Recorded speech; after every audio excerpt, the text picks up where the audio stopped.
प्रिय विद्यार्थियों, आज विशिष्ट लेखांकन के अंतर्गत तीसरी इकाई की शुरुआत मैं कर रहा हूं एमकॉम सेकंड सेम के लिए,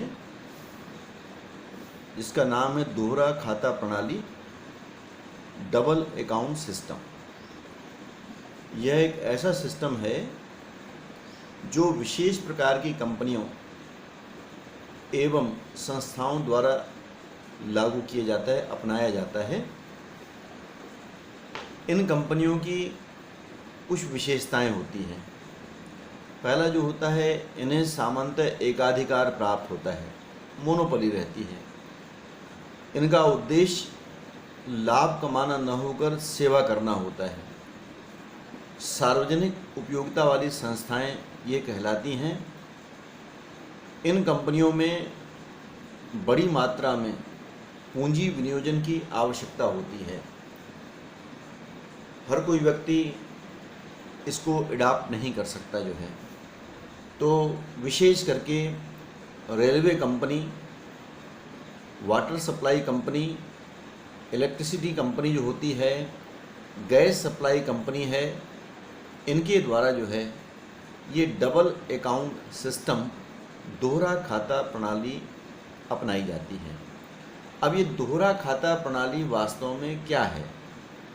दोहरा खाता प्रणाली के अंतर्गत प्रविष्टियां जो होती हैं, एंट्रीज जो होती हैं, वो डबल एंट्री सिस्टम के अनुसार ही होती हैं।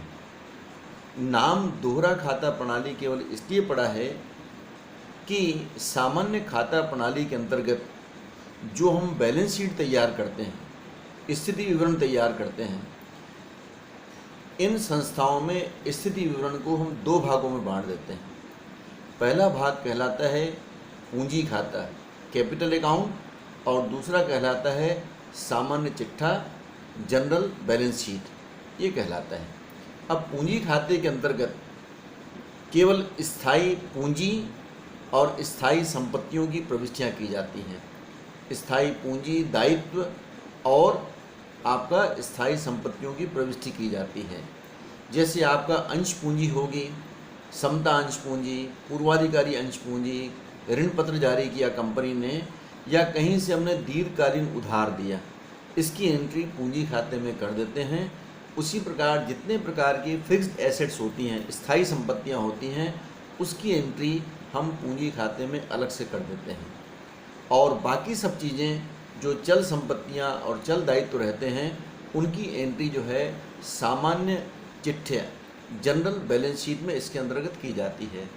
यानी एक बैलेंस शीट को हम दो भागों में बांट देते हैं। पहला भाग कैपिटल अकाउंट और दूसरा भाग जनरल बैलेंस शीट। इसलिए इस मेथड को, इस पद्धति को डबल अकाउंट सिस्टम, दोहरा खाता प्रणाली कहा जाता है। अब सामान्य खाता प्रणाली और दोहरा खाता प्रणाली में आप देखेंगे क्या अंतर होता है। तो जो वार्षिक खाते बनाते हैं, सामान्य खाता प्रणाली के अंतर्गत केवल आपका एक चिट्ठा बनता है, लाभ हानि खाता, और बैलेंस शीट इसके अंतर्गत तैयार करते हैं। लाभ हानि खाता, लाभ हानि नियोजन खाता और बैलेंस शीट बनता है। जबकि डबल अकाउंट सिस्टम के अंतर्गत एक बनता है आपका रेवेन्यू अकाउंट, दूसरा आपका नेट रेवेन्यू अकाउंट, शुद्ध आगम लेखा, तीसरा बनता है इसके अंतर्गत मतलब आपका पूंजी खाता, और चौथा बनता है सामान्य चिट्ठा।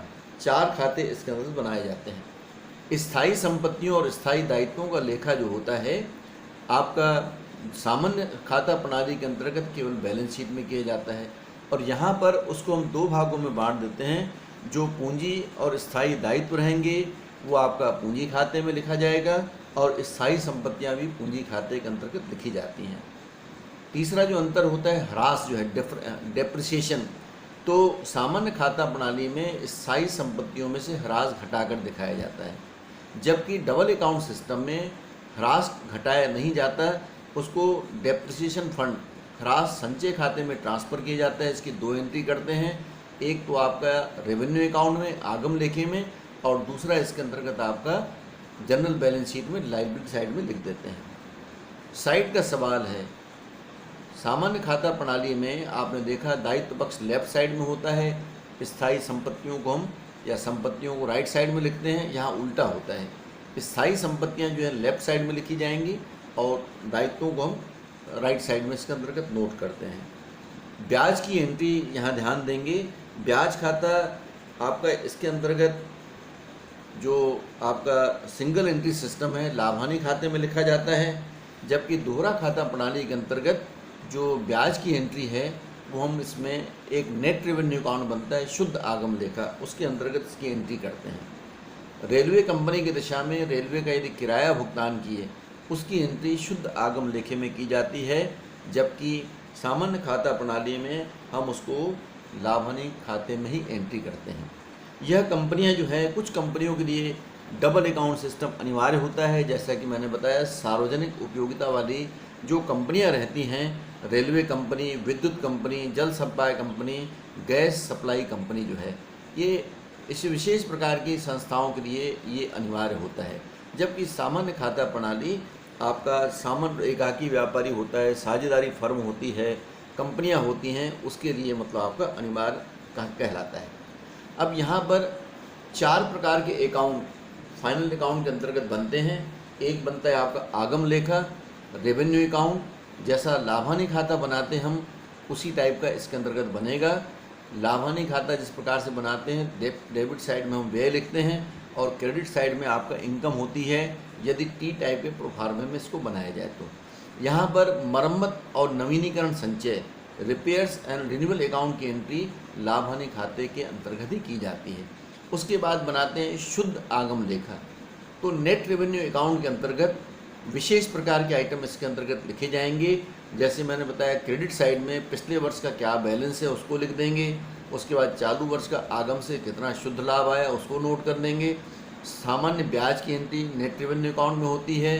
गवर्नमेंट से यदि किसी प्रकार की सब्सिडी मिलती है, सरकारी सहायता या आप इसको कहते हैं गवर्नमेंट सब्सिडी जो है, ये क्रेडिट साइड में इसका नोट की जाती है। डेबिट साइड में समता अंशों पर लाभांश का भुगतान किया, पूर्वाधिकार अंशों पर लाभांश का भुगतान किया, ऋण पत्रों पर ब्याज का भुगतान किया, रेलवे कंपनी की दिशा में पट्टे पर ली गई रेल लाइनों का किराया भुगतान किया या उसको चीफ रेंट मुख्य किराए का भुगतान किया।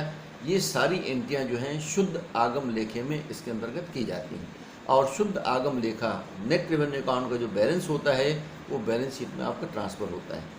यहाँ पर कैपिटल अकाउंट के संबंध में 8 प्रकार के कॉलम बनाए जाते हैं, 4 डेबिट पक्ष में और 4 क्रेडिट पक्ष में। डेबिट पक्ष में आपका पूंजी व्यय और क्रेडिट पक्ष में हम इसके अंतर्गत लिखते हैं पूंजी प्राप्तियाँ।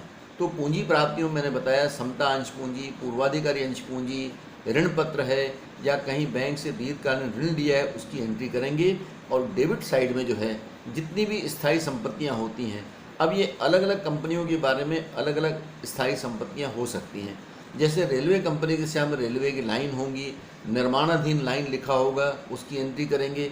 विद्युत कंपनी की दिशा में आपका मेंस की एंट्री करते हैं, मीटर की एंट्री करते हैं, या जितने भी स्थायी संपत्तियाँ इसके अंदर आएंगी उसकी एंट्री डेबिट पक्ष में करते हैं। प्रारंभिक व्यय यदि राइट ऑफ किया गया तो उसकी एंट्री इसमें करेंगे, अदरवाइज जनरल पक्ष में चला जाता है। तो संसदीय व्यय होता है, पार्लियामेंट्री एक्सपेंस, इनकी स्थापना संसद में विशेष अधिनियम बनाकर इसके अंतर्गत की जाती है, उनको हम डेबिट पक्ष में लिखते हैं। स्थायी दायित्वों और स्थायी संपत्तियों के अलावा बाकी जितनी भी चल संपत्तियां और चल दायित्व बच जाते हैं उसकी एंट्री जो है हम इसके अंतर्गत सामान्य बैलेंस शीट में इसके अंदर करते हैं। तो इस प्रकार से 2 भागों में बांट के इसके अंतर्गत एंट्री की जाती है।